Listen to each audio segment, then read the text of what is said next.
In this part, we're going to focus on lighting, not just placing lights, but shaping the glass and making the jelly feel alive. We already used the dome light in the first video. Its purpose was to give us a base natural lighting so we can properly build and evaluate the materials. That light was not meant to be dramatic, it was just there to make sure the glass and liquid materials read correctly. Well, now go to the Redshift menu, then Lights, and add a Redshift physical light. Go to Attribute Editor, here you can adjust its settings. At first, its intensity is way too high, so lower it a lot, down to about 5. Also disable visual so that the black plane of our light doesn't show up in our frame. Now let's adjust its position and size. Move it around until it sits exactly where it creates a nice soft highlight on the bottle, almost like a gentle broad stroke of light.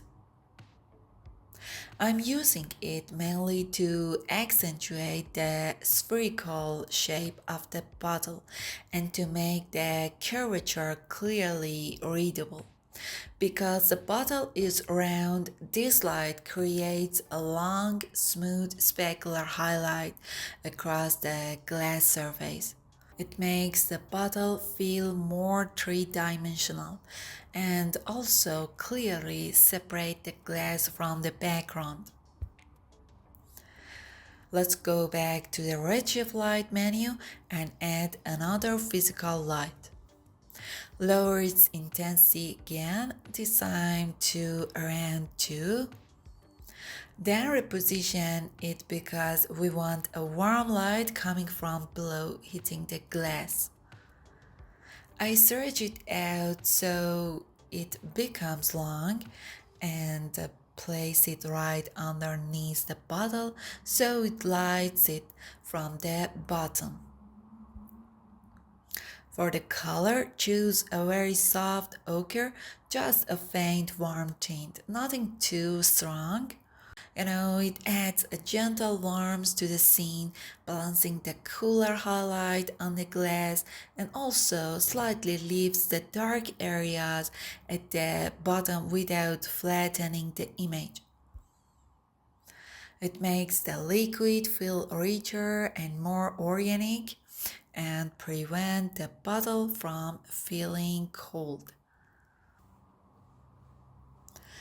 Alright, let's add one more light, a physical light again. In the shape section, change it to a cylinder. Lower the intensity at first, lower it a lot actually. Let's set it to 1. For the color, I choose a soft pink. I want this pink to gently wrap around the bottle. Adjust its direction carefully so it hits the bottle nicely. We don't want the pink line to be uniform. It should be wider at the bottom and taper thinly toward the mouth of the bottle. That's why positioning it properly is important and takes time.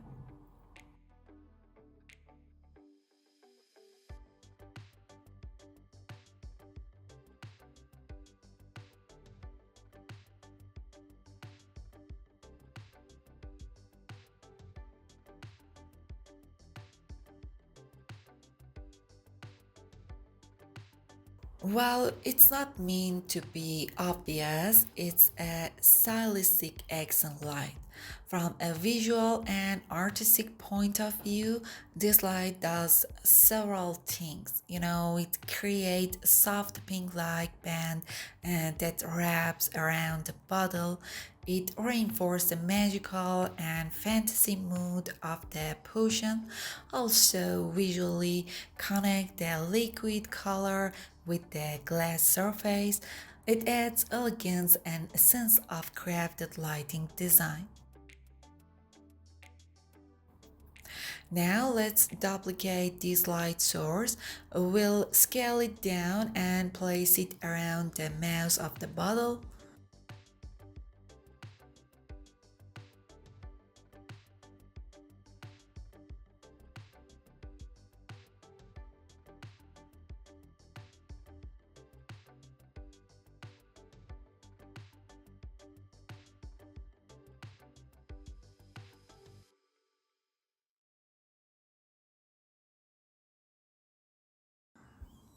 Make another copy and move this one to the bottom.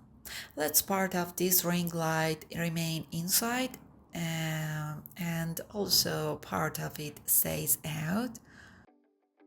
Now let's change the color. Instead of pink, blue works better here, I think. This blue accent light is used to balance the pink tones, add color contrast, and subtly enhance depth in the lower part of the bottle.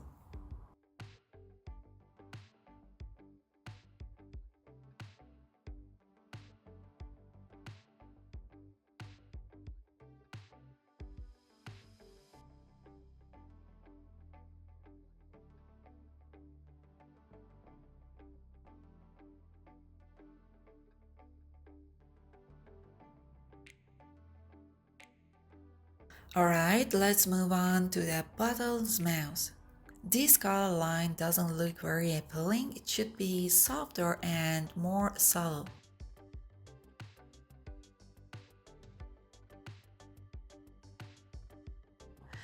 Let's adjust the gradient so we get a gentle faded purple tone around the opening.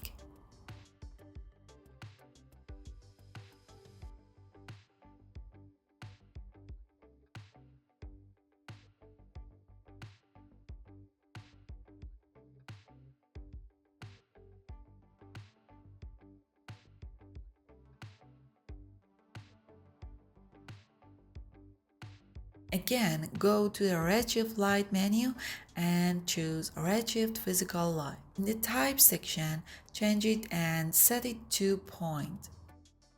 Then move it inside the bottle, right into the liquid. Reduce the intensity a lot, really low.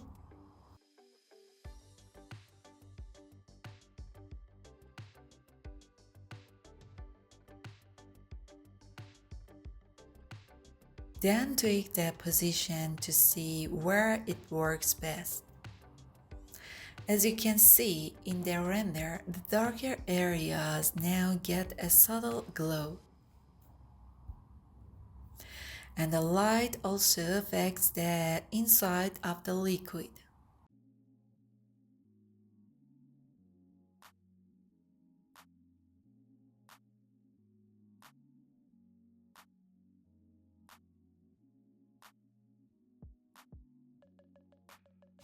Now we need to work a bit on the bubble composition.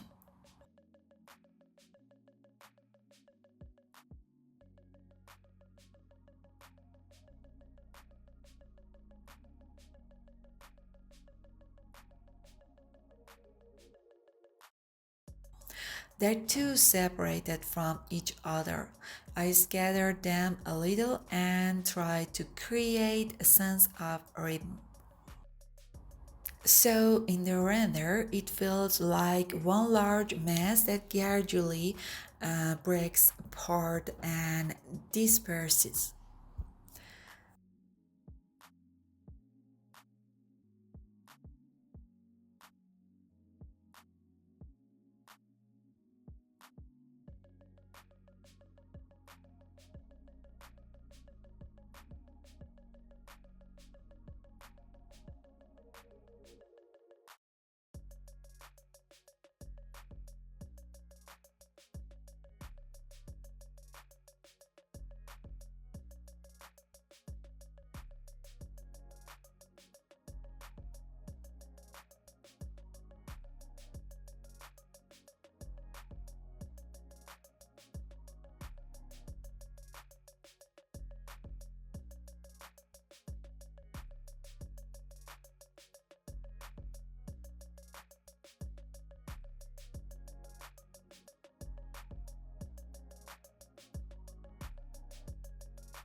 For the bubbles, let's keep the Fresnel type set to metalness.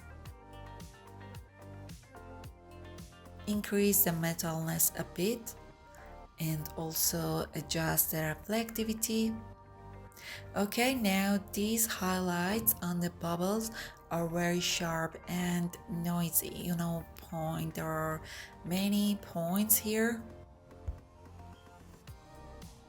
I want it to feel like it's been painted with a brush, a bit more fantasy-like, more stylized.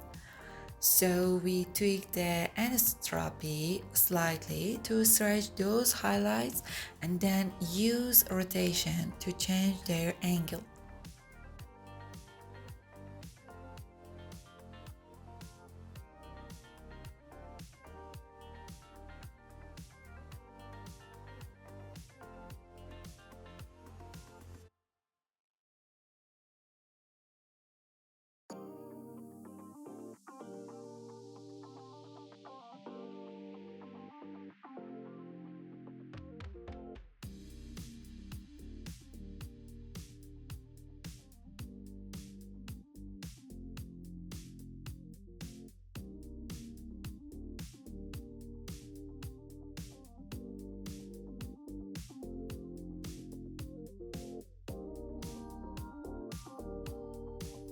Alright, this doesn't look bad now. I think I've got pretty close to the look I wanted.